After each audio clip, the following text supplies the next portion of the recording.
Story number 1. It started with a faint tapping sound. At first, Claire thought it was the old radiator acting up again. Her apartment, a third-floor unit in an aging Victorian building, was full of quirks. But as the tapping persisted, she realized it wasn't coming from the radiator. It was coming from the closet. Claire brushed it off as her imagination. It was late, she was tired, and she'd spent the day binge-watching true crime documentaries, which probably wasn't helping. She turned up the volume on her TV and settled back onto the couch, trying to ignore the growing unease curling in her stomach. The tapping stopped. Relieved, she exhaled and laughed at herself. "Get a grip, Claire," she muttered. She decided to call it a night and went to her bedroom, closing the door behind her. Around 3 a.m., she woke up to a creaking sound. Her heart pounded as she strained her ears. It wasn't just any creak. It was the sound of her closet door slowly opening. She froze, clutching the blanket tightly around her. The room was bathed in the dim light of the street lamp outside, and she could just make out the closet door, now slightly ajar. For a moment, she thought she saw movement inside, a shadow shifting. She told herself it was just the wind, or the uneven floorboards of the old building. But then came the whisper. It was faint, almost imperceptible, but it was there. A single word, stretched and distorted. Claire. She bolted upright, her breath shallow and ragged. Her rational mind screamed for an explanation, anything but what her instincts were telling her. Mustering her courage, she grabbed her phone and turned on the flashlight. She aimed it at the closet, illuminating the dark space. It was empty. Clothes hung neatly on their hangers, shoes lined up on the floor. Nothing seemed out of place. Yet the air felt wrong, thick and oppressive, as if it were pressing down on her. She slammed the closet door shut and shoved a chair under the handle for good measure. The rest of the night passed in fitful sleep, every noise jolting her awake. By morning, the events of the night felt almost unreal, like a bad dream. She convinced herself that stress and exhaustion were to blame. But the next night, it happened again. This time, the tapping started as soon as she turned off the lights. She sat up in bed, her heart sinking. The sound was louder, more insistent. It wasn't just tapping now, it was a deliberate knock, rhythmic and purposeful. Knock. Knock. Knock. She couldn't ignore it. Gripping her phone tightly, she crept toward the closet. The air grew colder with each step. Her trembling hand reached for the chair blocking the door. With a deep breath, she yanked it away and flung the door open. Nothing. Again, nothing. Frustration and fear warred within her. She closed the door and sat on her bed, determined not to let her imagination get the better of her. But as she sat there, she heard it again. The whisper, louder this time, clearer. "Claire, let me out." Her blood turned to ice. This wasn't her imagination. She stumbled backward, her phone slipping from her grasp and clattering to the floor. The closet door rattled violently, as if something inside were trying to escape, and then it stopped. The silence was deafening. Slowly, Claire approached the closet, tears streaming down her face. Her hand shook as she reached for the doorknob. Before she could touch it, the door flew open on its own. And for a brief moment she saw it. A pale, twisted figure crouched in the shadows, its eyes glowing with malevolent intent. It grinned, revealing rows of jagged teeth, and lunged toward her. Claire screamed. The next morning, her neighbor found her apartment eerily silent. The front door was unlocked, and the place was in disarray. But Claire was gone. All that remained was her phone, lying face up on the bedroom floor. On the screen was a single message. "Thank you for letting me out." Story number 2. The last guest Ashworth Manor had loomed over the sleepy town of Grayson for as long as anyone could remember. It wasn't just the way its Gothic spires pierced the sky or the unsettling tilt of its windows that made it infamous. It was the stories. Generations whispered of its curse, of the family that once lived there, and how each member had disappeared without a trace one stormy night a century ago. Maggie Harper wasn't one for ghost stories. As a journalist, her passion was rooted in facts, not folklore. When her editor assigned her to write a feature on haunted places in small-town America, she rolled her eyes but accepted. Ashworth Manor was her first stop. She arrived just before sunset, the horizon a fiery orange as the wind whispered through the overgrown grass. The manor looked worse than she imagined. Crumbling stone gargoyles lined the roof, and ivy clawed at the sides of the building like desperate fingers trying to pull it back into the earth. Maggie adjusted her camera strap and pushed open the rusted gate. It groaned like a living thing, and she hesitated. A flicker of movement caught her eye. Was it a shadow on the porch? No, she told herself, just the wind shifting the tattered remains of the curtains inside. The front door resisted at first, but finally gave way with a thunderous creak. The interior was suffocatingly dark, the air thick with the scent of rot and damp wood. She clicked on her flashlight, the beam cutting through the gloom. A grand staircase spiraled upward, its banister cracked and coated with years of grime. Faded tapestries hung limply on the walls, and fragments of broken furniture littered the floor.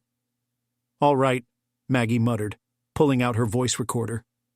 Ashworth Manor, Grayson, North Carolina, built in 1865 by the Ashworth family, who vanished under mysterious circumstances in 1923. Locals claim it's haunted, but a loud thud interrupted her, echoing from somewhere above. She stopped recording and shone her flashlight toward the staircase. "Hello?" she called, her voice too loud in the oppressive silence. No answer. Just the creak of the house settling, or so she told herself. Ignoring the chill crawling up her spine, she climbed the stairs, the wood groaning under her weight. The second floor was lined with a series of doors, all closed except for one at the end of the hallway. It was open just a crack, golden light spilling out as if someone had lit a fire inside. Heart pounding, Maggie approached the door, her fingers tightening around the flashlight. As she nudged it open, she found herself in what must have been the study. A massive desk dominated the room, its surface covered in dust, except for a single clean spot in the center where a leather-bound book rested. Curiosity pushed her forward. She opened the book, its spine crackling with age. Inside, page after page was filled with names, each written in a looping, elegant hand. Next to each name was a date. Maggie's stomach turned when she flipped to the final page. Her name was there. Maggie Harper. The date beside it was today. A floorboard creaked behind her.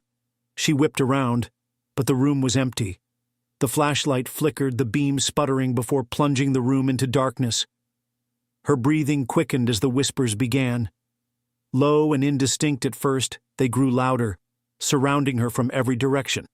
She fumbled for her phone, but the screen refused to light up. "Maggie," a voice rasped, barely audible over the whispers. It came from the hallway. Slowly, she stepped out of the study, her flashlight still struggling to stay lit. The corridor stretched unnaturally long now, doors lining both sides that she swore hadn't been there before. Each door slammed shut as she passed, a deafening symphony of wood and metal. At the end of the hall stood a figure, a woman in a tattered white dress, her hair a tangled mess that obscured her face. Maggie froze. "Who are you?" she demanded, her voice trembling. The woman tilted her head, the motion jerky and unnatural. "You shouldn't have come," she whispered. Before Maggie could react, the woman lunged. Her flashlight went out completely, plunging her into suffocating darkness. She felt cold hands grip her arms, nails biting into her skin. She screamed, but the sound was swallowed by the house itself. The next morning, the townspeople noticed something strange about Ashworth Manor. At the top floor, behind the shattered glass of a window, a figure stood motionless. It was Maggie, her face pale and serene, her mouth stretched into a wide, unnatural grin. Story number 3. The Silent Watchers. Deep in the mountains of Appalachia, far from the nearest town, there's a stretch of wilderness called Black Hollow. Locals avoid it, citing stories of hunters who never returned and campers who woke to find their tents shredded and their belongings scattered. It wasn't the predators they feared. Bears and wolves were the least of their worries. They spoke of the Watchers. Aaron wasn't the superstitious type. A seasoned hiker and nature photographer, he prided himself on tackling remote areas untouched by modern civilization. When he heard about Black Hollow, he was intrigued. A perfect spot to capture untouched wilderness, he thought. He planned a 3-day trek, packing his gear meticulously. The locals at the last gas station tried to warn him off, their faces serious as they described the eerie quiet of the forest and the strange figures people claimed to see among the trees. Aaron laughed it off, thanking them for their concern. The hike began smoothly. The forest was dense but beautiful, the sunlight filtering through the canopy in golden streams. Aaron set up his first campsite near a small creek. The first night passed uneventfully, though he noted how quiet the forest was. No chirping crickets, no rustle of small animals. It was unnerving, but he chalked it up to the remoteness of the area. On the second day, the trail became more challenging. The trees grew closer together, their branches intertwining overhead, blocking out the sun. Aaron felt a growing unease, as if unseen eyes were following his every move. He stopped several times, turning quickly, but there was never anyone there. That evening, as he set up camp, he noticed strange markings on a tree near his site. Deep, jagged gouges carved in no discernible pattern. They didn't look like claw marks, and he couldn't imagine any tool that would make them. Shrugging it off, he lit a small fire and prepared for the night. The sound woke him just past midnight. It was faint at first, like the crackling of twigs underfoot. Aaron sat up in his tent, his heart pounding. Grabbing his flashlight, he unzipped the flap and shone the beam into the darkness. The forest was still, the fire reduced to glowing embers. Then he saw it. Movement just beyond the tree line. A figure stood there, pale and impossibly thin, its limbs unnaturally long. It didn't move, but Aaron's flashlight flickered as if the battery were dying. "Hello?" he called, his voice shaking. The figure tilted its head, a slow, deliberate motion. Aaron scrambled back into his tent, zipping it up and grabbing his hunting knife. He sat there, gripping the blade tightly, until dawn broke, and the forest was bathed in light. The figure was gone. On the third day, Aaron decided to cut his trip short. Something was wrong with this forest. As he packed up, he found more of the strange markings on trees around his campsite. They weren't random, he realized. They formed shapes, almost like faces, their hollow eyes staring at him. The hike back to the trailhead was agonizingly slow. The sense of being watched grew unbearable, and the forest seemed to close in around him. Every so often, he spotted movement out of the corner of his eye, a pale limb slipping behind a tree or a shadow too large to belong to any animal. By the time he reached the trailhead, the sun was setting, and he felt a wave of relief as his car came into view. He tossed his gear into the back seat and started the engine, eager to leave Black Hollow behind. As he drove, the forest grew thinner, and the unease began to lift. But just as he reached a bend in the road, he glanced in his rearview mirror. They were there. Figures, dozens of them, standing at the edge of the forest, their pale forms barely visible in the twilight. All watching him. Aaron slammed his foot on the accelerator, his heart racing. He didn't stop until he reached his apartment hours later. But the relief was short-lived. That night, as he reviewed the photos on his camera, he noticed something strange.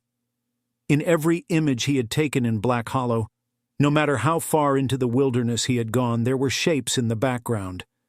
Figures watching him. The final photo sent a chill down his spine. It was a picture of his campsite, taken just before he packed up to leave. Standing just behind his tent, almost close enough to touch, was the pale figure he had seen that first night. Its head was tilted, and its hollow eyes stared directly into the lens.